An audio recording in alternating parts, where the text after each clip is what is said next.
This is All India Radio. In the program Spotlight now, we bring you a discussion on Unlock 1.0 and COVID-19 updates. The participants are Shekhar Iyer, political analyst, and AIR correspondent Renu Kataria. Rising number of COVID-19 cases are a concern for the government at a time when Unlock 1 comes into effect from tomorrow, that is June 8th. How does the government plan to contain the spread of the infection and see that the guidelines are implemented successfully? This is 1 week since Unlock 1 started, and in that a lot of emphasis was put on individuals taking up personal protection as a way forward, because with the necessity of opening up the economy now, the government has been saying when the first guidelines came, in fact, they had announced the first phase of nationwide unlock starting from June 1st, as soon as the fourth lockdown ended. So except for the containment zones demarcated by the state and union territory governments, so the rest of it was decided that all activities were allowed in green and orange zone from 5 a.m. in the morning till 9 p.m. There was also made clear that there will be no restrictions on inter or interstate movements, unless the state government decides. And it was decided that from June 8th, that is from Monday onwards, doors of the temple and other religious places will be open for devotees. And restaurants, hotels and hospitality services, shopping malls can also, open up, but with certain procedures and limitations. The guests, they can come, a number of the devotees, they can come, and physical distance will be maintained. So already these restrictions have been kept where all these things will have to be followed. Now we have entered a phase where if you see the latest figures that have come for COVID-19, see the recovery rate has improved to 48.36%, which means today if we have a figure of say 246,628 cases, of that, almost 50% of the cases are people who have recovered, which means more than 1 lakh of people have recovered, which is itself is a very positive sign. Yes, because of rapid increase and of testing, we are seeing more and more cases being added, because yesterday, the last 24 hours, we have seen almost 9,000 cases going up. But during that period, we must also remember 5,000 odd people have also got cured, which means if you are seeing that more and more people are showing signs of symptoms of COVID-19, we are also seeing the number of people getting cured. That means the way we are managing the disease is actually there is no cause for panic. But the only thing we will have to remember that it is no more what government or authority can do, but we as individuals, we will have to follow the guidelines that have been issued, which is particularly wearing of mask has to be personally taken at a mandatory level, because nobody can go on enforcing, you have to wear masks, you have to wear gloves and all that. Rather, we have to take precaution that we'll have to wear masks, we'll have to use hand sanitizers as often as possible, and follow all the rules, guidelines that have been given by the government, by the health ministry, and go about our task. And of course, the government has already advised those who are above 65 years of age and those who are having comorbidities, in the sense those who are having or suffering from either diabetes or other heart diseases, they will have to take care. So with these safeguards, now the states are gearing up after about 75 days of closure. Now, educational institutions, including schools, colleges, and coaching institutes are remaining closed till June 30th. International air travel, except those permitted by the government, metro rail, cinema halls, swimming pools, entertainment parks, theatres, bar, auditorium, they still remain closed. Similarly, in the containment zones, there is a complete lockdown till June 30th, barring the essential activities. And Home Ministry has also advised everyone to install this Arogya Setu app. So with all these measures and guidelines, and also self-discipline, particularly in terms of, protective equipment, wearing of masks, use of hand sanitizers, we are entering now the second week of the Unlock 1 with more and more opening up. The most positive aspect is this time that economy is now picking up, which means more and more small trade is opening up, shops are opening up, many shops have already opened. We have already seen manufacturing activity has started with a lot of guidelines in force. So the economy is moving towards preparing for a situation where we will be keeping the coronavirus in mind, but at the same time, we are going to go about the normal activity.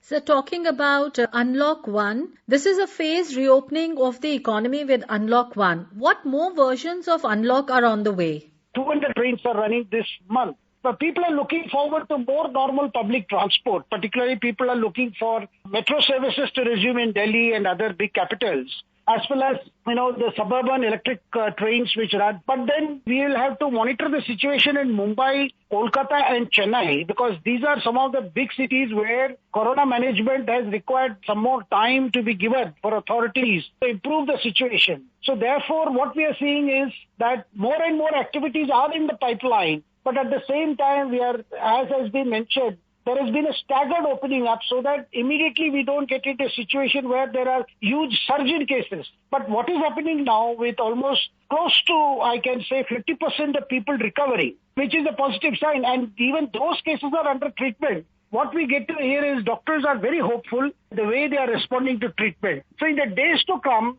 we will see maybe a week later from now, maybe more things will open up. People are actually wanting to see whether the cinema theaters will be opened or other things will open. Maybe that will take time. By the end of this month, we will get a clearer picture and the Union Health Ministry may come out with more guidelines, and we must also monitor what is the progress of these containment zones. How are they responding to this containment?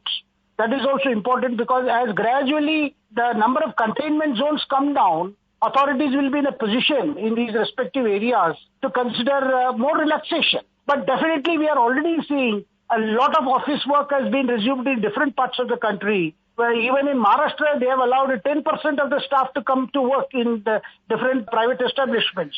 So gradually the number is increasing. But everybody is aware that if they want a faster recovery in terms of economic activity, they will have to take care of themselves, which is a point I'm repeatedly emphasizing, because the way forward in terms of normal activity rests in how much we like to take care of ourselves.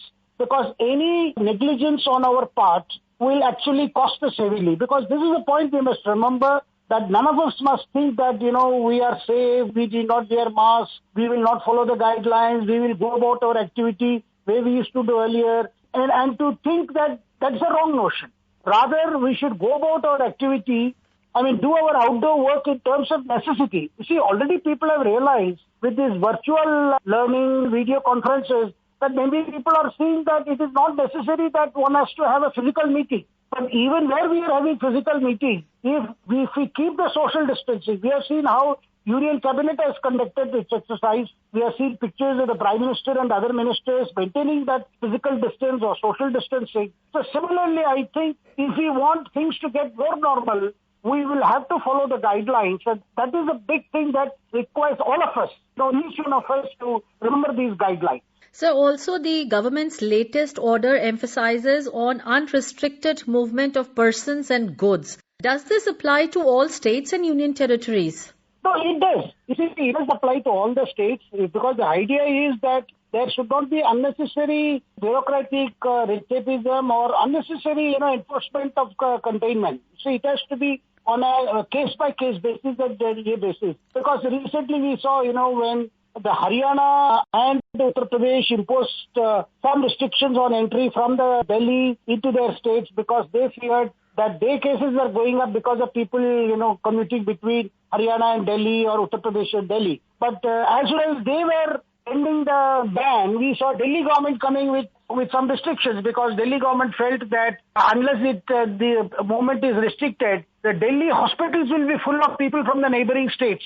This kind of apprehensions resulted in a situation where we saw last 1 week confusion in the border areas, particularly whether it is Gautam Budh Nagar or Ghaziabad or Gurgaon, Delhi. So there was a problem. So now this is being sorted out, because even Delhi is ending the kind of border restrictions from Monday, the June 8th. So we will see more movement, because the central government guidelines also makes it clear it is for the district authorities to decide. The state governments concerned and the district authorities concerned to look at the situation. But these authorities are also expected to take into account, the public convenience also. But at the same time, they will have to keep in mind the broad guidelines issued by the Health Ministry. If in certain districts there is a spurt in cases because of some movement or activity, then definitely these authorities will have to consider some restrictions. But overall idea is not to restrict. That is why this lockdown, after 4 phases of lockdown, we are not calling it even a lockdown. We are calling it unlock.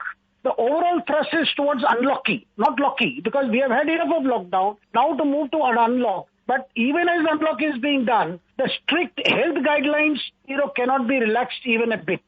So COVID-19 and lockdown has had an unprecedented impact on the travel, tourism, hospitality, real estate and aviation sector. How do these sectors revive themselves with the help of the stimulus package announced by Finance Minister Nirmala Sitharaman post-lockdown? All these sectors that you mentioned, they are factoring into the problems that has come. And they know that their relief will take some time. And whether it is civil aviation sector or hospitality sector, at least for the next couple of months, they are bracing up to a situation where they may not expect this. But as the transport services are restored, of course, the next holiday season is not until Dashera or the Durga Puja or followed by Diwali. Till then, I think, there won't be even much demand for these sectors. But then they will have to wait for a situation. Even if as the hotels are opening up, restaurants are opening up, even they have to follow this social distancing and all the guidelines. So in terms of the stimulus package that was announced for these sectors, particularly civil aviation, there may not be immediate relief for them in terms of functioning. But definitely a couple of months from now or even 6 months from now, they are going to see demand going up. Because once airlines resume their normal services and then now the international flights are also stopped until June 30th. So as the international sector also opens up, and already we are seeing some countries in Europe are opening up their international flights, after say maybe 2 or 3 months, we could see that these sectors are beginning to sense demand. And say by end of this year, things will be in a very positive note. The stimulus package along with the activities that will be seen in whether it is civil aviation or hospitality sector, that will give them confidence to face the coming year, that particularly 2021 should be a bright year for them. So Prime Minister Narendra Modi says that India will set an example of economic revival, pushing forward the agenda of Atmanirbhar Bharat.